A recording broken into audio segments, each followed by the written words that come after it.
health. Reboot your body. Omega 3 oil extracted from algae. Strong heart, sharp mind, healthier you.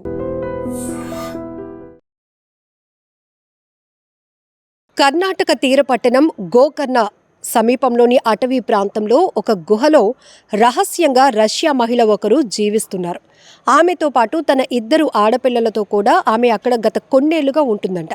అయితే అటవీ ప్రాంతంలో patrolling నిర్వహిస్తున్నటువంటి పోలీసులకు అక్కడ బట్టలు ఆరేసి ఉండటం వారు గుర్తించారు. ఇదేంటి, ఇంత అటవీ ప్రాంతంలో గుహకు దగ్గరగా బట్టలు ఆరేసి ఉన్నాయి, ఇక్కడ ఎవరైనా ఉంటున్నారా, ఏదైనా జరిగిందా అనే అనుమానంతో గుహలోనికి వెళ్ళి చూసేటప్పటికి ఒక మహిళ, అది కూడా రష్యా మహిళ, అక్కడ 2 పిల్లలతో పాటు ఉండటాన్ని పోలీసులు గుర్తించారు. ఆమె మానసిక పరిస్థితి బాగానే ఉందా అనేది మొదట పోలీసులకు కూడా అనుమానం కలిగింది. ఎందుకంటే ఈ మధ్య యూట్యూబర్స్ కొంతమంది అడ్వెంచర్స్ వీడియోస్ కూడా చేస్తున్న క్రమంలోనే ఒక యువకుడు కూడా ఈ విషయాన్ని గమనించి పోలీసులకు సమాచారం ఇచ్చాను అని కూడా చెప్తున్నారు. సో అయితే ఆమెను ఏంటి డీటెయిల్స్ అడిగి తెలుసుకున్నప్పటికీ, ఇంత అటవీ ప్రాంతంలో గుహలో 2 పిల్లలతో మీరు ఇక్కడ ఏం చేస్తున్నారు, మీరు ఎక్కడి నుంచి వచ్చారు అనేటప్పటికీ, నేను రష్యా నుంచి వచ్చాను, ఇక్కడ పిల్లలతో ఉంటున్నాను. అయితే ఇమీడియట్గా వాళ్ళకి ఇంత అటవీ ప్రాంతంలో ఇంత రిస్క్లో ఆ పిల్లల జీవితాన్ని పడేసినటువంటి ఆమె గురించి పూర్తి స్థాయి విచారణ చేసినటువంటి పోలీసులు ఆమెతో మాట్లాడుతున్నప్పుడు ఆమె చెప్తూ ఉంది, నా మానసిక పరిస్థితి బాగోలేదు అని మీరు అనుకుంటున్నారు, కానీ నేను భగవంతుడికి దగ్గరగా ఉండటానికి తన జీవితాన్ని ఇక్కడ కొనసాగిస్తున్నాను. నా వల్ల నా పిల్లలకి ఎలాంటి ప్రమాదం లేదు, వారు చాలా హ్యాపీగా ఉండగలుగుతున్నారు.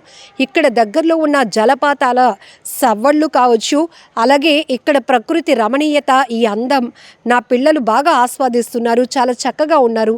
వాళ్ళకి కావాల్సిన స్టడీ కూడా, ఎడ్యుకేషన్ కూడా నేను ఇస్తున్నాను, వారికి చదువు నేను నేర్పిస్తున్నాను. ప్రకృతితో మమేకం అవుతూ నేను నా పిల్లలు చాలా సంతోషంగా ఇక్కడ జీవిస్తున్నాం. ప్రస్తుతానికి నాకు ఎవరు లేరు, ఇక్కడ 2 పిల్లలతో నేను ఉంటున్నాను, ఇష్టపూర్వకంగా చాలా హ్యాపీగా ఉంటున్నాము అంటూ ఆమె కొన్ని మాటలు చెప్పుకొచ్చారు. ఇంతలోనే ఇప్పుడు పోలీసులు ఆమెను వైద్య పరీక్షల నిమిత్తం కూడా హాస్పిటల్కి తరలించిన క్రమంలోనే ఇజ్రాయెల్ కంట్రీ నుంచి ఒక వ్యక్తి, ఆమె నా ప్రేయసి, ఆమెను కలవటానికి, ఆమెతో మాట్లాడటానికి నాకు సహకరించండి అంటూ పోలీసులను అప్రోచ్ అవుతున్నారు. చాలా ఇంట్రెస్టింగ్గా ఉంది కదా. అంత అటవీ ప్రాంతంలో దేశం కాని దేశం వచ్చినటువంటి ఒక మహిళ, రష్యా మహిళ, భగవంతుడికి దగ్గరగా ఉండే ప్రయత్నంలో ప్రకృతితో కనెక్టివిటీ ఏర్పాటు చేసుకుని ఒక గుహలో రహస్యంగా కొన్నాళ్ళ నుంచి అక్కడ ఉంటుందంటే ఆమెకి మిగతా అవసరాలు ఎవరు సమకూర్చుతున్నారు? ఆమెకు ఇక్కడ ఒక గుహ ఉందని, ఇక్కడ స్టే చేయొచ్చు, పిల్లలకు కూడా ఎలాంటి ప్రాణభయం లేదు, నేను నా పిల్లలు ఇక్కడ ప్రశాంతంగా ఉండగలుగుతాము అనే వాతావరణం అక్కడ ఉంది అని, లేకపోతే ఆమె క్రియేట్ చేసుకుందా ఏంటి? చాలా ఇంట్రెస్టింగ్ అనిపిస్తోంది కదా. ఒకసారి ఈ రష్యా మహిళ కోసం పూర్తి వివరాల్లోనికి వెళ్దాం. కర్ణాటక తీర ప్రాంతం గోకర్ణ అటవీ ప్రాంతంలో ఒక గుహలో ఉంటున్నటువంటి ఈ మహిళ పేరు నీనా కుటీనా. 40 ఏళ్ళు మహిళ. తన 2 పిల్లలతో కలిసి రహస్యంగా ఒక గుహలో నివసిస్తోంది. అయితే ఆమె తన ప్రేయసి అని ఇజ్రాయెల్ నుంచి డ్రోర్ గోల్డ్ స్టెనిన్ అనే 38 ఏళ్ల వ్యక్తి బెంగళూరు వచ్చారు. ఆమెతో మాట్లాడేందుకు పోలీసుల సాయం కోరుతున్నారు. అయితే ఏంటి అసలు, ఇప్పటి వరకు తనకు ఎవరూ లేరు, ఇక్కడ నేను భగవంతుడికి దగ్గరగా ఉండాలి అనే ఉద్దేశంతో ప్రకృతితో కనెక్ట్ అవుతూ ఇక్కడ నా పిల్లలతో ఉంటున్నాను అని చెప్తున్నటువంటి ఈ రష్యా మహిళ కుటీనాకు సంబంధించి ఇప్పుడు ఈ వ్యక్తి ఎందుకు ఇంత ఇంట్రెస్ట్ చూపిస్తున్నారు, ఆమె తన ప్రేయసి అని ఎందుకు అంటున్నారు, డీటెయిల్స్లో చూద్దామా. గోవాలో 2 ఒకే కంపెనీలో పనిచేసాం, అప్పుడే ప్రేమించుకున్నాం, 2 కుమార్తెలు జన్మించిన తర్వాత కలిసే ఉన్నాం. కానీ గత ఏడాది పనిపై ఇజ్రాయెల్కి వెళ్ళాను. తరచూ ఫోన్లో మాట్లాడుకునే వాళ్ళం. ఉన్నట్టుండి మార్చి నుంచి నేనా ఫోన్కు స్పందించడం మానేసింది. ఈ విషయంపై పణజీ పోలీసులకు కూడా ఆన్లైన్లో నేను కంప్లైంట్ ఇచ్చాను. కానీ ఇటీవల గుహలో రహస్యంగా ఉన్న ఆమెను, పిల్లల్ని పోలీసులు రక్షించారని తెలిసి వెంటనే ఇక్కడికి వచ్చాను అని పోలీసులకు చెప్పారు ఆయన. కుటుంబ నిర్వహణకు ప్రతి నెల 3.5 లక్షలు పంపిస్తున్నాను అని కూడా చెప్తున్నారు. ఆమె తరచూ ప్రకృతి మధ్యలోనే పిల్లలు పెంచాలని అనేది, అందుకే అడవిలోనికి వెళ్ళి ఉండొచ్చు అని కూడా చెప్తున్నారు. ఓ రష్యన్ మహిళ తనతో పాటు 2 పిల్లల ప్రాణాలను ప్రమాదంలో పడేసుకుంది.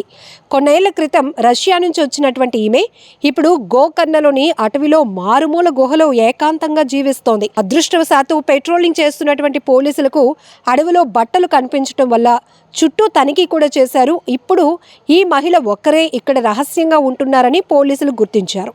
విషపూరిత పాములు, మృగాలతో పాటు కొండ చర్యలు విరిగిపడేటటువంటి ప్రమాదం ఉన్న ఆ ప్రాంతం నుంచి వారిని అక్కడి నుంచి వెంటనే తరలించారు పోలీసులు. ఇక కర్ణాటకలోని గోకర్ణలో ఈ సంఘటన అయితే జరిగింది. దట్టమైన అటవీ ప్రాంతంలోని రామతీర్థ కొండపై ఉన్నటువంటి ప్రమాదకరమైన గుహ, అది కూడా అందులో ఈ రష్యా మహిళ 2 పిల్లలతో ఉంటుంది. జూలై 9న పర్యాటకుల భద్రత కోసం గోకర్ణ పోలీసులు రామతీర్థ కొండ ప్రాంతంలో పెట్రోలింగ్ జరిపారు. ఆ సమయంలోనే ఈ రష్యా మహిళను గుర్తించారు పోలీసులు. కాగా రష్యా మహిళను 40 ఏళ్ల నేనా కుటీనా, 2 కుమార్తెలను 6 ఏళ్లు ఉన్నటువంటి ప్రేమ, 4 ఏళ్లు అమాగా కూడా పోలీసులు గుర్తించారు. ఆమెను ప్రశ్నిస్తే గోవా నుంచి ఇక్కడికి వచ్చారని, గుహలో ఆధ్యాత్మిక జీవితం గడుపుతున్నారని చెప్పుకొచ్చింది. పాస్పోర్ట్, వీసా పత్రాలు ఆ గుహలో ఎక్కడో పోయాయని అంటోంది. అయితే ఆ ప్రాంతం ప్రమాదకరమని పోలీసులు ఆమెకు చెప్పారు. రష్యా మహిళ అభ్యర్థన మేరకు బంకికోడ్ల గ్రామంలోని మహిళా సన్యాసి యోగరత్న సరస్వతి ఆశ్రమానికి తొలుతైతే వారిని తరలించారు. మరోవైపు గోకర్ణ పోలీసులు, అటవీ శాఖ అధికారులు కలిసి ఆ గుహలో సోదాలు కూడా చేయగా రష్యా మహిళ పాస్పోర్ట్, వీసా పత్రాలు కనిపించాయి. 2017 ఏప్రిల్ 17 వరకు గడువున్నటువంటి బిజినెస్ వీసాపై నేనా ఇండియాకు వచ్చినట్టు వాటి ద్వారా గుర్తించారు పోలీసులు. 2018 ఏప్రిల్ 19న గోవాలోని విదేశీ కార్యాలయం భారత్ నుంచి వెళ్లిపోవాలని ఆమెకు చెప్పింది.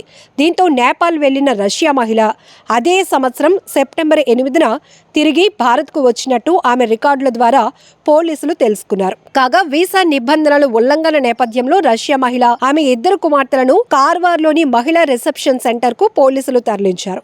వారిని రష్యాకు తిరిగి పంపేందుకు బెంగళూరులోని విదేశీయుల ప్రాంతీయ రిజిస్ట్రేషన్ కార్యాలయాన్ని సంప్రదించినట్లు ఉత్తర కన్నడ పోలీసు అధికారి వెల్లడించారు.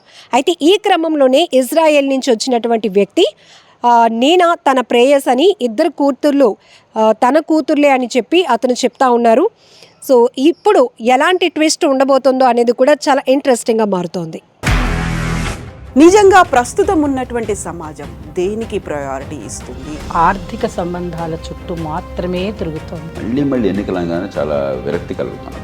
మంచి అనిపిస్తుంది కదా, లేడీస్ కూడా ఛాలెంజింగ్ జాబ్స్ చేసినప్పుడు చాలా బాగుంటది. ట్రాఫిక్ అసిస్టెంట్స్ గా నియమించిన ట్రాన్స్జెండర్స్ అందరితో సాల్యూట్ చేయించుకుంటున్నారు. ఫుడ్ డెలివరీ ఇవ్వటానికి వెళ్ళినటువంటి డెలివరీ బాయ్ అనిల్ పై కళ్ళ ముందు